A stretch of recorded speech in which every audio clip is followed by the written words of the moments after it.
बहुत बहुत शुक्रिया आपका। और इस वक्त बेहद अहम खबर कोरोना वायरस के ताल्लुक से, जिसको देखते हुए हुकूमत हिंद ने अहम फैसला लिया है, बड़ा फैसला लिया है। सफरी पाबंदी नाफिज कर दी है। हुकूमत हिंद ने अफगानिस्तान, फिलिपाइन और मलेशिया से हिंदुस्तान आने वाले लोगों पर सफरी पाबंदी आयद कर दी है और आज ही दोपहर 3 बजे से ही इसका इतलाक भी कर दिया जाएगा। आज दोपहर 3 बजे के बाद कोई फ्लाइट हिंदुस्तान नहीं आएगी। 31 मार्च तक ये सफरी पाबंदी नाफिज रहेगी। तो तमाम तर एहतियाती तदाबीर हुकूमत हिंद की जानिब से लगातार उठाई जा रही हैं और आज से दोपहर 3 बजे के बाद कोई फ्लाइट हिंदुस्तान नहीं आएगी। अफगानिस्तान, फिलिपाइन और मलेशिया से यहाँ के लोगों के हिंदुस्तान आने पर पूरी तरह से पाबंदी लगा दी जाएगी और 31 मार्च तक ये सफरी पाबंदी जो है ये नाफिज रहेगी।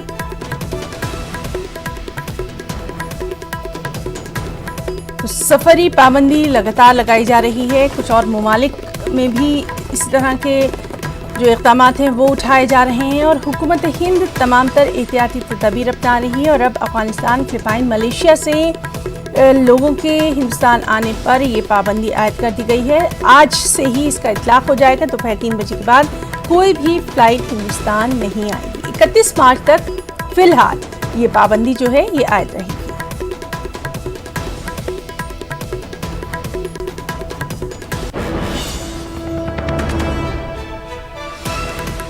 और चलिए सीधे रुख करेंगे दिल्ली का, जहां मौजूद है इस वक्त हमारे साथ शैलेंद्र बांगू। शैलेंद्र, लगातार हम देख रहे हैं कि गवर्नमेंट की तरफ से इस तरह के इक़दामात उठाए जा रहे हैं और अब ये खबर आ रही है कि अफगानिस्तान, फिलिपाइन और मलेशिया में भी आज के बाद वहां से कोई फ्लाइट हिंदुस्तान में नहीं आएगी। बेहद अहम तदाबीर उठाई जा रही हैं कोरोना को देखते हुए।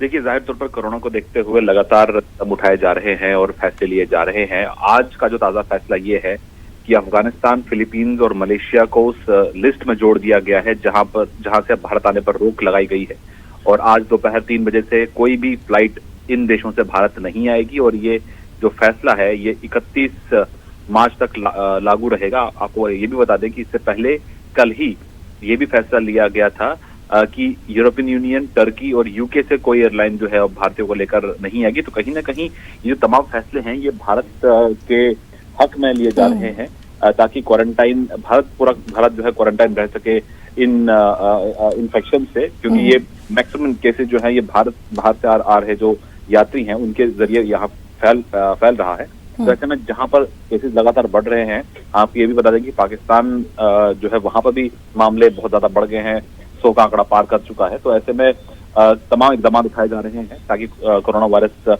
की रोकथाम के लिए जो भी जरूरी है वो कदम उठाए जा रहे हैं। वहीं खबर ये भी है कि कैबिनेट सेक्रेटरी ने एक बैठक बुलाई है अभी कुछ दिन में, जहां पर जिसमें हेल्थ मिनिस्ट्री के अधिकारी शामिल होंगे और बाकी जो आला अधिकारी है वो इस बैठक में मौजूद रहेंगे। और आपको बता दें कि आज का जो आंकड़ा है वो 125 पहुंच गया है। 125 भारतीयों का कंफर्मेशन हो चुका है कोरोना वायरस के चलते और ऐसे में 13 भारतीय, कल का ही जो फिगर है 13 भारतीय वो रिकवर कर चुके हैं इसमें जो 13 मामले हैं।